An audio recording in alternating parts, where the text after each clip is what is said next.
Eu quero cumprimentar a todos com a paz do Senhor Jesus. Também agradecer aos irmãos que estão online conosco, participando, desse novo trimestre da Escola Bíblica Dominical para a classe de adolescentes, onde nós estaremos estudando a carta aos Romanos.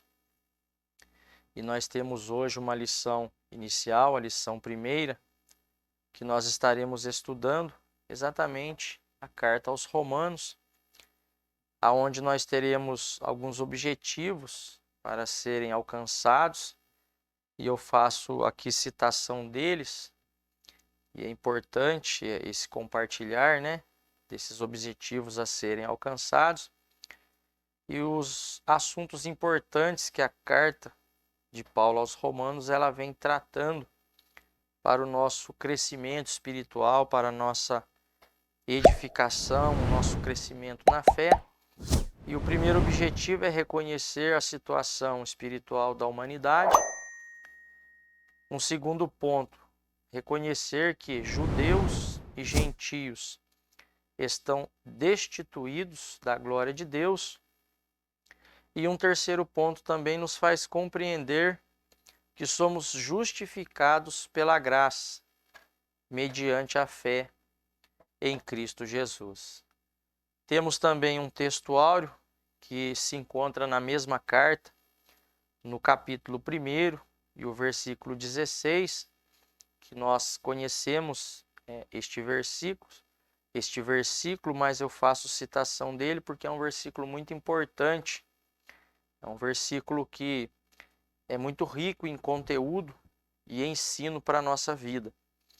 E para nós que somos professores, é importante nós estarmos fazendo menção desses versículos, porque quanto mais nós citarmos, melhor é para uma compreensão e também para que este versículo fique gravado em nosso coração. E diz assim: porque não me envergonho do evangelho de Cristo, pois é o poder de Deus para a salvação de todo aquele que crê, primeiro do judeu e também do grego. Isso está na carta de Paulo aos Romanos, capítulo 1 e o versículo 16. E o interessante é que o apóstolo Paulo, ele trata acerca deste versículo como sendo o evangelho do Senhor Jesus Cristo, como o poder de Deus exclusivamente para a salvação de todo aquele que crê. E Paulo, ele pôde expressar desta maneira, porque Paulo foi alguém que viveu, ele sentiu este poder de Deus em sua vida, e isso lhe trazendo salvação verdadeiramente. E agora, então, ele pode dar testemunho, ou ele pode aqui comentar, ou trazer este versículo como alguém que vivenciou isso. E aí ele vai colocar aqui: a salvação é para todo aquele que crê, primeiro do judeu, também do grego. E também nós temos aqui uma leitura bíblica na carta mesmo de Paulo aos Romanos, no capítulo 1, versos 1 a 17, mas nós não estaremos fazendo menção desses versículos porque eles vão ser citados posteriormente. E a lição ela é, como de costume, repartida na introdução, o primeiro tópico, o segundo tópico, um terceiro tópico, e também nós temos depois a conclusão. O primeiro tópico vai tratar da introdução da carta aos Romanos.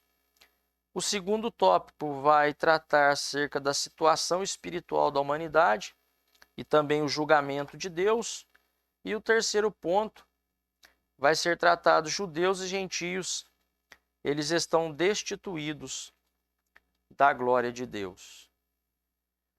E a nossa introdução nos diz assim, propriamente dita: nesta lição estudaremos o propósito do apóstolo Paulo ao escrever a carta aos irmãos da igreja em Roma. Veremos a condição do homem caído, sem Deus, e a forma como o Criador se relaciona com a sua criatura. Notaremos que a lei, embora fundamental, não pode salvar os judeus. E, por fim, concluiremos que somente em Jesus Cristo há salvação para todos os homens. E é importante nós destacarmos aqui nesta introdução, rapidamente, acerca do que o comentarista coloca para a gente, acerca da condição do homem caído, sem Deus, por conta dos seus pecados, por conta das suas transgressões, por conta daquilo que ele tem feito, contra o próprio Deus, e a maneira como este Deus agora vai tratar com essa criatura, como ele vai se relacionar com esta criatura. E notaremos também que a lei, embora ela é fundamental, ela tenha um papel fundamental, ela de maneira nenhuma pôde ou poderia salvar os judeus, porque nenhum homem consegue cumprir, ou conseguiu ou consegue cumprir toda a lei. E nós vemos lá na carta de Tiago que se o homem ele não conseguir cumprir a lei ou uma vírgula da lei que seja, ele se fez transgressor de toda a lei. E é por isso que a lei aqui, o comentarista colocou para nós que, ainda que ela seja fundamental pelo fato de apontar aquele que poderia salvar o homem de seus pecados, ela não poderia salvar então os judeus. Mas por fim, nós concluiremos que somente em Jesus Cristo há salvação para todos os homens. E é interessante nós colocarmos que Paulo mesmo vai dizer isso na carta ao seu verdadeiro filho na fé, Timóteo, que só há um mediador que pode ligar o homem pecador ao Deus Todo-Poderoso novamente, e que não existe outro meio pelo qual o homem deva ser salvo, somente através de Jesus. E até mesmo o Senhor Jesus chegou a dizer em suas palavras que ele veio buscar e salvar aquilo que se havia perdido. E nós temos uma referência que eu gostaria de ler com os irmãos, de que a salvação é só através de Jesus, e é um texto que os irmãos conhecem, mas eu quero compartilhar aqui uma leitura, somente a leitura, que está no livro de Atos dos Apóstolos, capítulo 4 e o versículo 12. Em tratando-se de que somente em Jesus Cristo há salvação para todos os homens. E diz assim o verso 12 do capítulo 4. E em nenhum outro há salvação, porque também debaixo do céu nenhum outro nome há dado entre os homens pelo qual devamos ser salvos. Ou seja, não existe outro meio pelo qual o homem deva ser salvo, como coloca o comentarista aqui para nós nesta introdução. Somente através de Jesus Cristo e este crucificado, assim disse o apóstolo Paulo. E o Senhor Jesus mesmo disse em suas palavras que ele é o caminho, ele é a verdade e ele é a vida. E ninguém vem ao Pai se não for por Jesus Cristo. Então, Jesus Cristo é o único que pode salvar os homens de seus pecados. Continua-se, então, discorrendo aqui a lição do material que nós temos aqui em mãos, uma introdução à carta aos Romanos. Escrita provavelmente entre os anos 57 e 58 depois de Cristo, essa carta tinha um propósito todo especial para o seu escritor, Paulo. Após concluir o seu trabalho missionário na região da Galácia, da Macedônia, da Acaia e da Ásia, o apóstolo almejava campos novos de evangelização para Cristo, Espanha, e para isso contava com o auxílio da igreja em Roma. E isso nós vemos aqui mesmo na carta, no capítulo 15 e o versículo 24, que está escrito da seguinte maneira para nós: quando partir para a Espanha, irei ter convosco, pois espero que de passagem vos verei, e que para lá seja encaminhado por vós, depois de ter gozado um pouco da vossa companhia. E observem bem que Paulo, ele era um missionário que anunciava o evangelho do Senhor Jesus Cristo. E lembrando que ele mesmo vai dizer que ele não recebeu esta incumbência, este evangelho que agora ele compartilha e está compartilhando de homem algum, mas ele recebeu do próprio Senhor Jesus. E observem que o apóstolo Paulo foi um missionário que transpassou barreiras, como disse o comentarista aqui, e depois dele ter pregado o evangelho na região da Galácia, da Macedônia, da Acaia e também da Ásia, e existe uma expressão de que toda a Ásia ouviu o evangelho, sendo Paulo como pivô dessas vidas serem alcançadas através do evangelho. E agora Paulo, não se contentando somente com esses espaços ou esses lugares que agora são evangelizados por ele, ele almejava, ele desejava campos novos de evangelização para Cristo.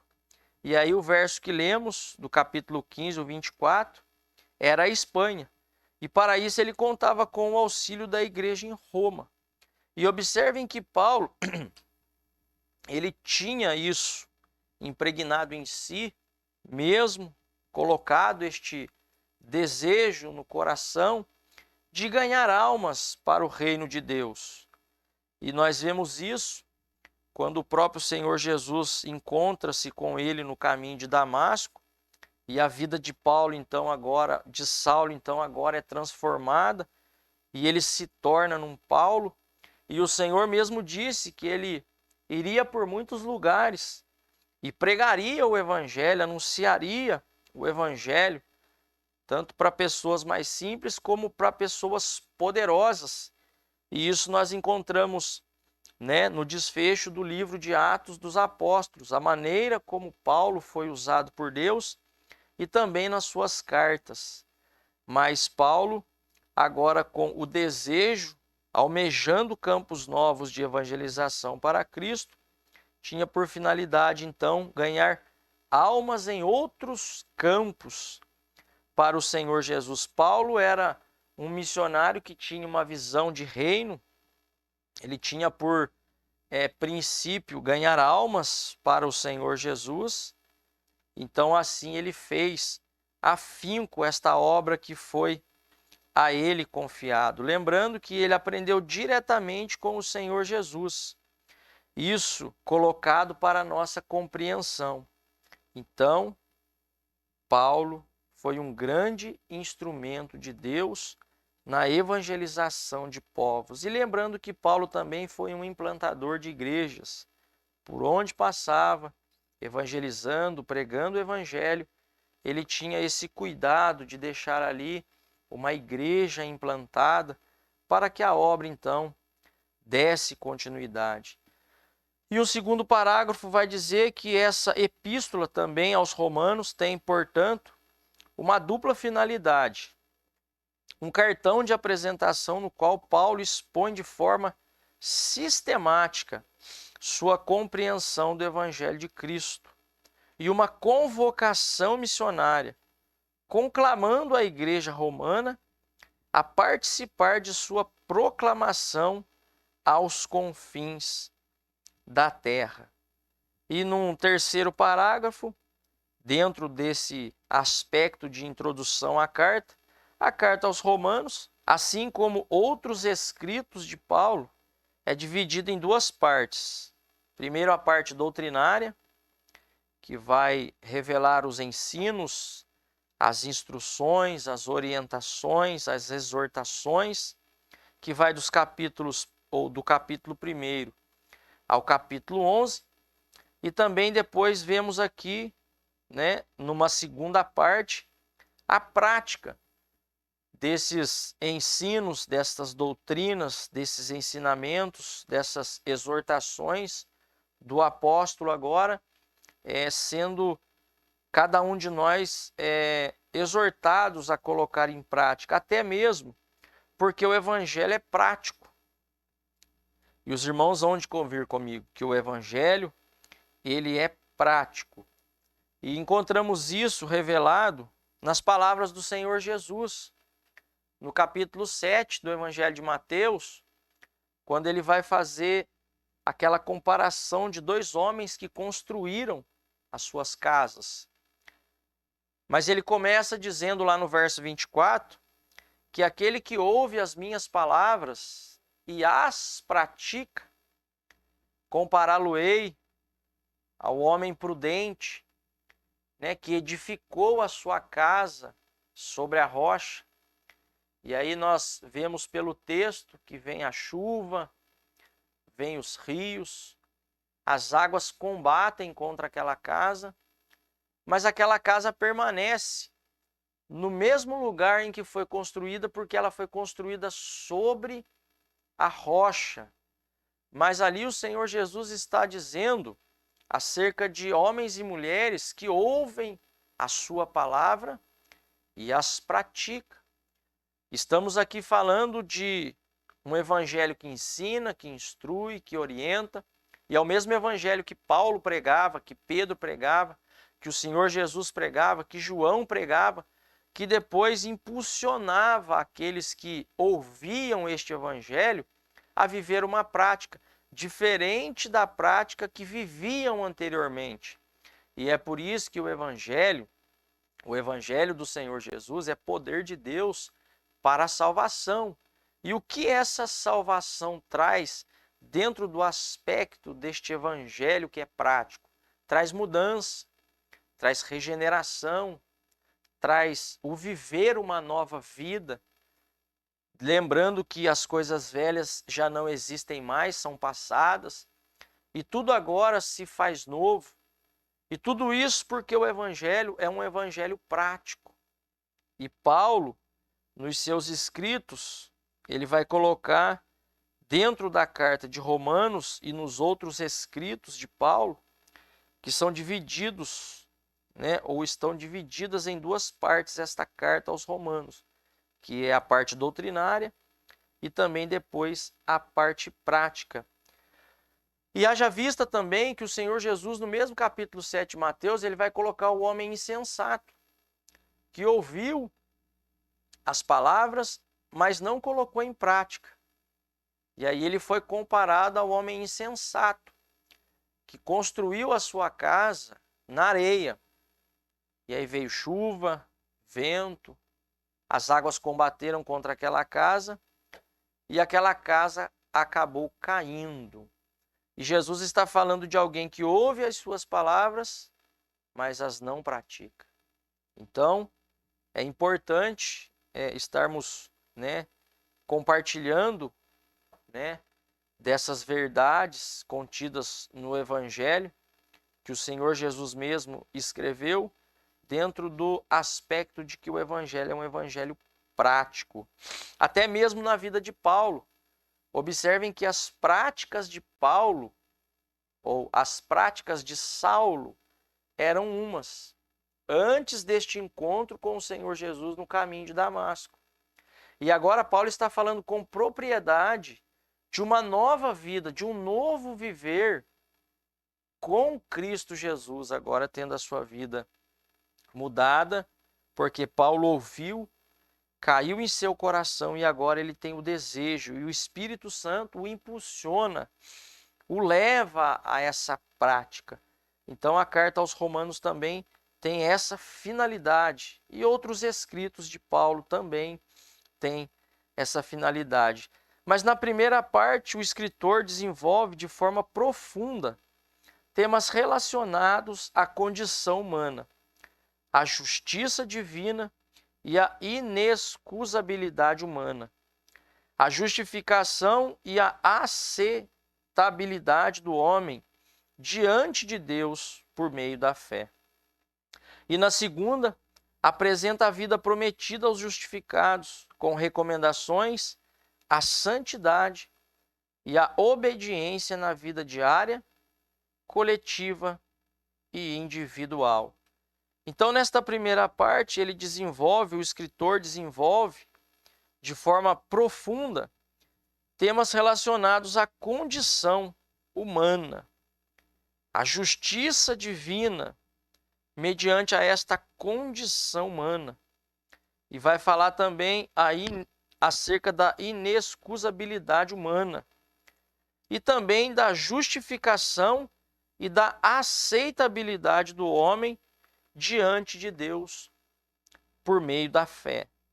Isso vai ser tratado também na carta de Paulo aos Romanos. E agora, também com recomendações do próprio apóstolo a uma vida de santidade, uma vida de obediência na vida diária, no nosso cotidiano, tanto coletiva como também de maneira individual. E aqui mais uma vez vemos que o evangelho se revela como que um evangelho prático, que nos leva, somos recomendados, e isso nos leva a viver agora uma vida de santidade e obediência na vida diária. E a santidade nada mais é do que vivermos separados para Deus, separados para o Senhor Jesus, para a sua obra, nos abstendo dos manjares que este mundo oferece,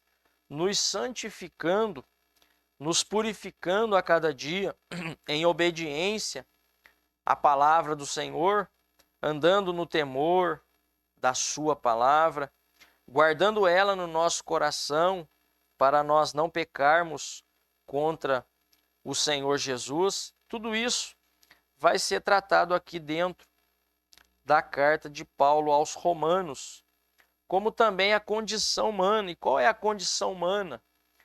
Nós vamos ver o que o apóstolo Paulo coloca.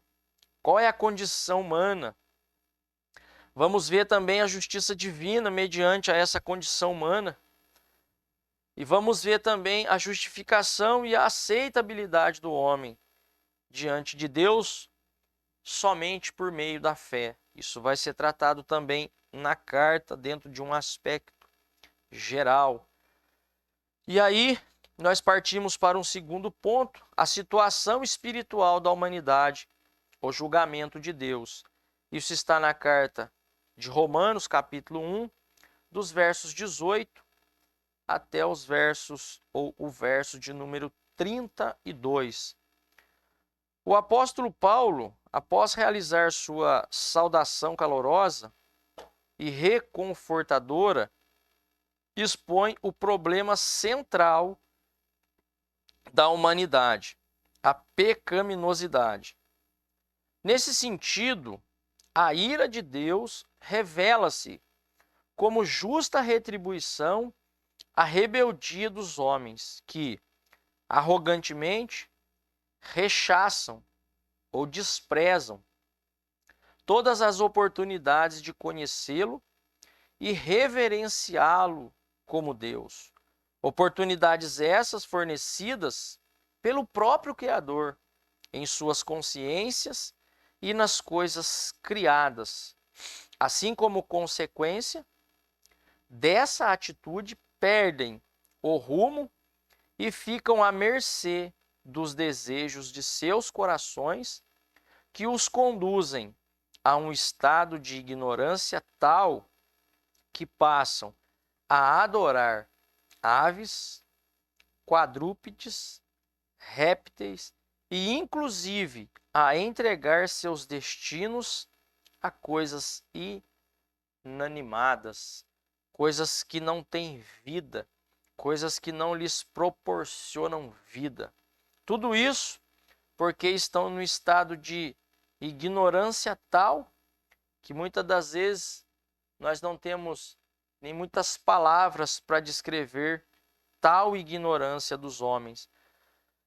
Mas aí, após o apóstolo, então, realizar essa saudação calorosa e reconfortadora, que é a sua saudação característica, que vemos aqui no capítulo 1, dos versos 1 até o versículo 7, agora ele vai expor o problema central da humanidade, a pecaminosidade, ou seja, o pecado. E o que significa pecado? Significa errar o alvo.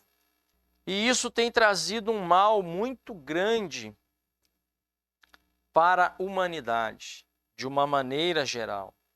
E é por isso que vai ser tratado aqui na carta de Paulo aos Romanos como sendo o pecado o problema central da humanidade. E a humanidade entregue de tal maneira a este pecado, a esse desvio de Deus, a essa entrega sem medida, né, a toda sorte de males, e isso vai fazer com que a ira de Deus também se revela, né, de forma justa, como retribuição a essa rebeldia dos homens, e que arrogantemente eles desprezam as oportunidades que lhes são oferecidas de conhecê-lo e de reverenciá-lo como Deus. Então, observem bem que o pecado traz consequências danosas. Lembrando que Isaías, ele vai dizer que a mão do Senhor não está encolhida para que não possa salvar, e nem os seus ouvidos estão agravados para que não possa ouvir. Mas ali o sentido da palavra não é que Deus esteve em algum momento com a sua mão encolhida ou com os seus ouvidos agravados. O sentido ali é que Deus sempre esteve com as mãos estendidas e Deus sempre esteve com os seus ouvidos abertos. Mas aí ele continua descrevendo e aí ele vai dizer que os nossos pecados fazem separação entre nós e o nosso Deus. Então, a humanidade se encontra nesse estado. Há um abismo entre aqueles que estão em pecado e este Deus que lhes proporciona a salvação. E este Deus que lhes proporciona a salvação, eles estando nesta condição de pecado, distante de Deus, lhes oferecem a oportunidade de conhecê-lo e de reverenciá-lo como Deus verdadeiro, como Deus único, como Deus poderoso, como Deus criador de todas as coisas. E o que eles fazem? Eles desprezam essas oportunidades, que não são uma nem duas, mas essa longanimidade de Deus se estende para estas pessoas, mas eles desprezam essas oportunidades. E aí isso automaticamente desperta a ira de Deus, e isso vem como uma justa retribuição a essa rebeldia, a essa oportunidade que lhes é oferecida. Eles então desprezando a ira de Deus como retribuição a esta rebeldia. Então, vejam como nós estamos aí vendo a humanidade hoje entregue e olhamos para o cenário mundial, vejamos como as coisas estão ocorrendo, veja o que está acontecendo, tudo isso porque o homem despreza as oportunidades que Deus lhes dá de conhecê-lo e de reverenciá-los, ou de reverenciá-lo como Deus. E estas oportunidades são oferecidas pelo próprio Deus, em suas consciências e nas coisas criadas. Ou seja, até a natureza revela que existe um Deus soberano, que existe um Deus todo-poderoso, que criou todas as coisas. E assim como consequência dessa atitude, eles perdem o rumo, eles ficam sem um norte, desorientados, e eles ficam à mercê dos desejos de seus corações. E os desejos desses corações vão conduzir eles a um estado de ignorância tal que eles passam a adorar aves, quadrúpedes, répteis e inclusive a entregar os seus destinos às coisas inanimadas. E existe um versículo aqui em Romanos 1:23 que diz assim: mudaram a glória do Deus incorruptível em semelhança da imagem do homem corruptível, e de aves, e de quadrúpedes, e de répteis. Então, olha o ponto em que este homem que está vivendo agora nesta pecaminosidade, que rejeitou as oportunidades que Deus lhes deu, estão agora fazendo com que a ira de Deus aumente mais ainda. Por quê? Porque mudaram a glória deste Deus que é incorruptível, transformando em imagem de homens, quadrúpedes, répteis, e eles se prostram diante destas, podemos dizer assim, coisas que eles mudaram, na verdade, para se prostrarem diante delas. E lembrando que somente Deus deve ser adorado, que somente Deus deve ser glorificado e somente a Ele nós devemos nos prostrar e render toda a adoração a Ele. E aí o comentarista ainda discorre dizendo que eles entregam os seus destinos a coisas inanimadas, a essas imagens que eles criaram, retirando a glória do Deus incorruptível e transformando a imagem dessas aves, quadrúpedes e répteis que vemos aqui no texto. E eles entregam as suas vidas a estas coisas que não têm vidas, como vemos aqui em Romanos 1:23. E conseguimos ver também a humanidade em lugares que conhecemos e vimos, aonde os animais são venerados, aonde os animais são adorados, por exemplo, a vaca, né, o rato e tantos outros animais que são deuses nos países aonde vivem, ao ponto de não poderem sofrer nenhum dano por conta de serem tão reverenciados, tão adorados, tão idolatrados. E esses homens que estão nesse estado de pecaminosidade rejeitam este Deus Todo-Poderoso, entregando as suas vidas às coisas inanimadas. De forma progressiva, o apóstolo indica que a humanidade, longe do Criador, avança para a degradação moral, perdendo a capacidade de perceber sua própria corrupção. Perdem o tato, a sensibilidade desta degradação moral.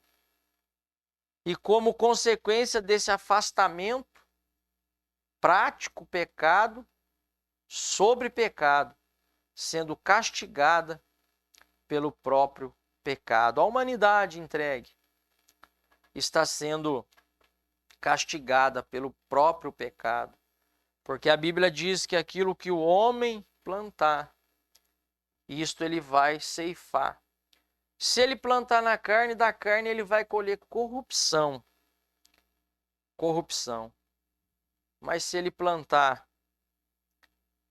entregar a sua vida a Cristo e lançar as sementes, né, dentro do reino do Senhor Jesus Cristo, ele vai colher a vida eterna, a bondade de Deus, a justificação, a regeneração, mas em contrapartida, semeou na carne, vai colher corrupção, e é o que vemos em Romanos 1:28. 8 a 32. E lembrando que os homens que vivem nestas práticas e rejeitam as oportunidades que Deus dá, o próprio Deus os entrega aos seus desvarios, às suas concupiscências, às suas imundícias, para eles se desonrarem entre eles mesmos. Porque eles mudaram a verdade de Deus em mentira, eles honraram e serviram mais a criatura do que o Criador, que é bendito eternamente. Então aqui fala de um estado, de um avanço de degradação moral. E o homem sem Deus é um homem que ele não tem moral, no sentido de ter algo bom, ou que seja visto algo bom. E aí ele perde a capacidade de perder a sua própria corrupção. E o verso 28 do capítulo 1 vai dizer: e como eles não se importaram de ter conhecimento de Deus, assim Deus os entregou a um sentimento perverso para fazerem coisas que não convêm, estando cheios de toda a iniquidade, prostituição, malícia, avareza, maldade, cheios de inveja, homicídio, contenda, engano, malignidade, sendo murmuradores, detratores, aborrecedores de Deus, injuriadores, soberbos, presunçosos, inventores de males, desobedientes ao pai e à mãe, nécios, infiéis nos contratos, sem afeição natural. E agora uma palavra muito forte, uma expressão muito forte que o apóstolo colocou aqui, ó. Irreconciliáveis, sem misericórdia, os quais, conhecendo a justiça de Deus, que são dignos de morte, os que tais coisas praticam, não somente as fazem, mas também consentem aos que as fazem. Então observem que este homem agora, nesta vida pecaminosa, nesta degradação moral, não se importaram de ter conhecimento de Deus, o próprio Deus vai os entregar. E a gente percebe nas Escrituras que é uma expressão forte. O próprio Deus os entrega. O próprio Deus os lança a todos esses sentimentos perversos. E o que eles vão fazer através desses sentimentos perversos? Coisas que não convêm, que é o que lemos aqui, do verso 29 ao verso 32. E olha que tudo o que Paulo listou aqui, nós vemos acontecendo hoje da mesma maneira. Os homens querendo mudar as coisas. E Deus os entrega a este sentimento perverso. Por quê? Porque eles estão cheios de iniquidade. Olha a prostituição. Olha quanta malícia nós estamos vendo. Olha a avareza, apego às riquezas. Não que Deus condene alguém ser rico ou ter riquezas, mas aqui o assunto é a avareza. O coração posto nas riquezas. Olha o que nós estamos vendo de maldade no mundo. Olha o que nós estamos vendo de inveja. As pessoas prejudicando outras porque têm este sentimento de inveja. Homicídio, quanto homicídio nós estamos vendo de uma maneira geral no mundo, segundo alguns estudos, aproximadamente aí 50 milhões de pessoas morrem por ano no mundo. E dentro desses 50 milhões, imaginem quantos homicídios só aqui no Brasil nós vemos, porque os homens estão entregues a este sentimento perverso. Olha quanta contenda, olha quanto engano, olha quanta malignidade há no mundo, quanto coração maligno, que o próprio Salomão vai dizer que esses homens que são malignos, eles não dormem enquanto não derramam sangue. As suas pálpebras não descansam enquanto não fazem o mal para outras pessoas. E toda essa colocação do apóstolo Paulo é porque o homem está nesta condição de pecaminosidade. E o que resta? Qual é a justiça ou qual é a retribuição para tamanha rebeldia, para tamanho desvio de Deus, para tamanho abandono de Deus? É o que nós lemos aqui no começo. A ira de Deus sobre estes repousa, ou sobre estes permanece. E é uma ira justa, por conta daquilo que estão fazendo, mas tiveram a sua oportunidade de reconhecê-lo e de reverenciá-lo. Mas o que eles fizeram? Desprezaram essas oportunidades. E um terceiro ponto: os judeus e gentios estão destituídos da glória de Deus. Na sequência, Paulo se volta para os judeus, mostrando que sua moral e religiosidade não era capaz de justificá-los diante de Deus. A hipocrisia era a marca de sua reprovação, pois condenavam os erros alheios e estabeleciam padrões elevados que não cumpriam. E, inclusive, com soberba, rejeitavam a graça de Deus. Neste ponto, o apóstolo indica que a lei só tem valor para aqueles que são cumpridores e a circuncisão para os sinceros, não bastando a nacionalidade, condição social ou a mera prática religiosa. Esta situação culmina numa constatação bem clara: todos os homens, todos, sem exceção, estão debaixo do pecado, tanto judeu como grego. Por isso, todos pecaram, mas graças a Deus, que em sua infinita sabedoria propôs em seu Filho, Jesus Cristo, a salvação de todos, gentios e judeus, por meio de seu sacrifício, justificando, mediante a fé, a todos que creem no seu nome. Então agora o apóstolo Paulo, em Romanos 2, e dentro aqui do aspecto que o comentarista coloca, ele se volta para os judeus, que na sua moral e religiosidade não eram capazes de justificá-los, ou a sua religiosidade não era capaz de justificá-los diante de Deus.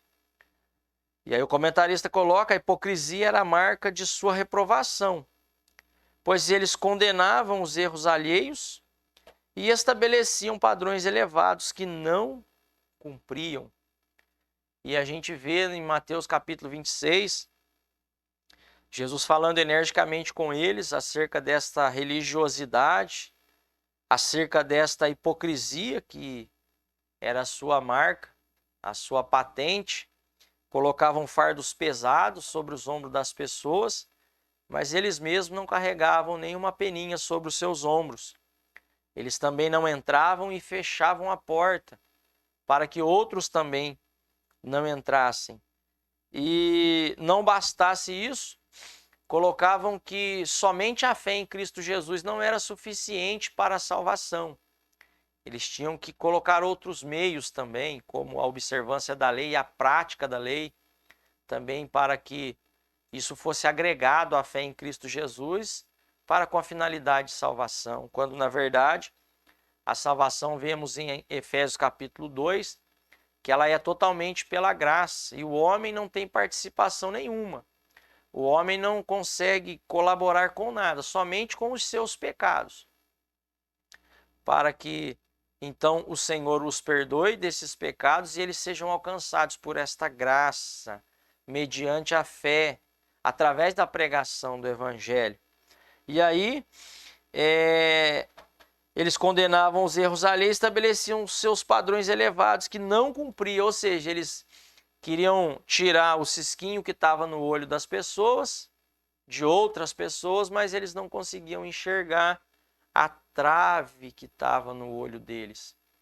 Então Jesus falou com eles de uma maneira muito firme, muito enérgica, reprovando toda essa religiosidade, condenando toda essa hipocrisia deles e, inclusive, com soberba, rejeitavam a graça de Deus.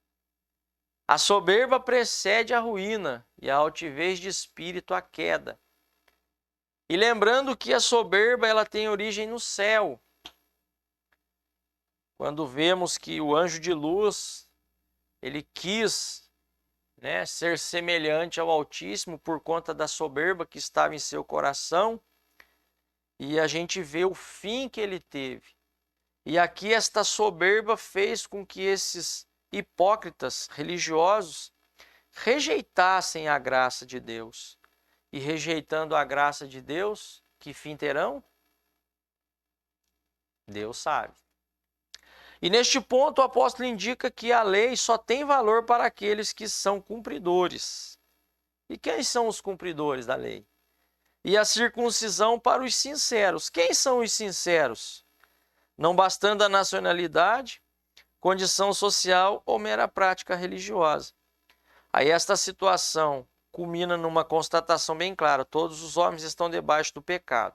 Todos estão debaixo do pecado, tanto judeu como grego, não havendo um justo, ninguém que entenda ou que busque a Deus. Por isso todos pecaram, mas graças a Deus que em sua infinita sabedoria propôs em seu Filho Jesus Cristo a salvação de todos os gentios e judeus, por meio de seu sacrifício, justificando, mediante a fé, a todos os que creem.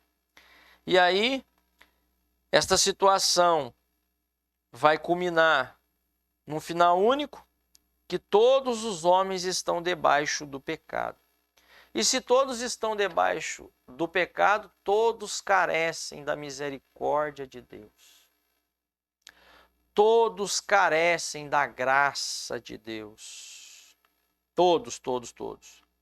Tanto o judeu como o grego. Até porque o judeu, ele tinha essa ideia de que por serem quem eram, eles estavam acima, eles eram exclusivos, e chegavam até a dizer que tinham por pai Abraão. Mas Jesus os repreendeu de uma maneira dura também. Se vocês tivessem por pai Abraão, vocês fariam totalmente ao contrário daquilo que fazem. Mas vocês têm por pai o diabo. Porque ele é homicida desde o princípio. Nunca se firmou na verdade. E quando ele mente, ele fala do que lhe é próprio. Porque sempre mentiu e nunca se firmou na verdade. E esta é a exortação do Senhor Jesus para esses judeus. E aí aqui, Paulo coloca todos no mesmo nível e todos com a mesma necessidade. E aí, o Senhor Jesus veio agora, ou Deus em sua sabedoria propôs o seu Filho Jesus para oferecer a esta salvação, esta tão grande salvação que o apóstolo Paulo vai colocar. E agora esta tão grande salvação é oferecida tanto a judeus como a gregos. E todos esses agora são convidados, são conclamados a buscar esta salvação, que só há em Cristo Jesus, o Filho de Deus. E aí, tendo eles então aceito o convite, o Senhor Jesus propondo esta tão grande salvação através do seu sacrifício, cada um buscando esta salvação em Cristo Jesus, atraídos pelo próprio Senhor Jesus, até porque foi o Senhor Jesus quem foi atrás. Nós não fomos atrás da salvação. O Evangelho, quem foi nos procurar, como o Senhor deixou lá as 99 e foi atrás daquela que estava perdida, lhe oferecendo ali símbolo, figura, né, da salvação, daquele que deixou o aprisco e que agora precisava de salvação. E agora, tanto judeus como gregos estão nesta condição, mas a salvação lhes é oferecida. E Deus, em sua sabedoria, propôs esta salvação através de Cristo Jesus, agora tanto para gentios como para gregos. Então, o sacrifício do Senhor Jesus foi tanto para judeus como para gregos, e de uma maneira universal para todos os homens. Mas este sacrifício, justificando tanto judeus como gregos, mediante a fé, agora é estendido a todos os que creem. E isso nós vemos na carta aos Romanos, no capítulo 3, a partir do verso 21 e 22. Então, esta salvação em Cristo Jesus está proposta a todos os que creem no seu nome. E ele mesmo disse: quem crê e for batizado será salvo. Quem crê, ele não está especificando uma nacionalidade, né, um povo específico, ou judeu, ou grego, ou qualquer outro povo. E lá em Apocalipse a gente vai ver que a expressão é que o Cordeiro arrebanhou para si, né, gentes de todos os povos, línguas, nação, e aí, de uma maneira geral, todos os homens foram alcançados por esta salvação que o próprio Deus propôs através do seu Filho, e justificando pela fé aqueles que se achegaram a Jesus e aqueles que creram também no seu nome. E por fim chegamos então à conclusão desse nosso breve estudo. Nesta lição aprendemos que Paulo tinha um propósito missionário ao escrever essa epístola. Estudamos que é fundamental a pregação do evangelho a todo homem, porquanto todos são pecadores diante do Senhor e merecedores de sua ira. Observamos que o afastamento de Deus pelo pecado é a autodestruição do próprio homem. Por fim, fomos orientados que tanto gentios como gregos, ou tanto gentios como judeus, são justificados de igual forma pela fé em Cristo Jesus. Que Deus abençoe os irmãos, que o Senhor Jesus possa nos instruir cada vez mais. E esta foi mais uma lição da Escola Bíblica Dominical, lição inicial das cartas que vamos estudar, e especificamente esta, da carta aos Romanos. Que Deus abençoe os irmãos em Cristo Jesus. Amém.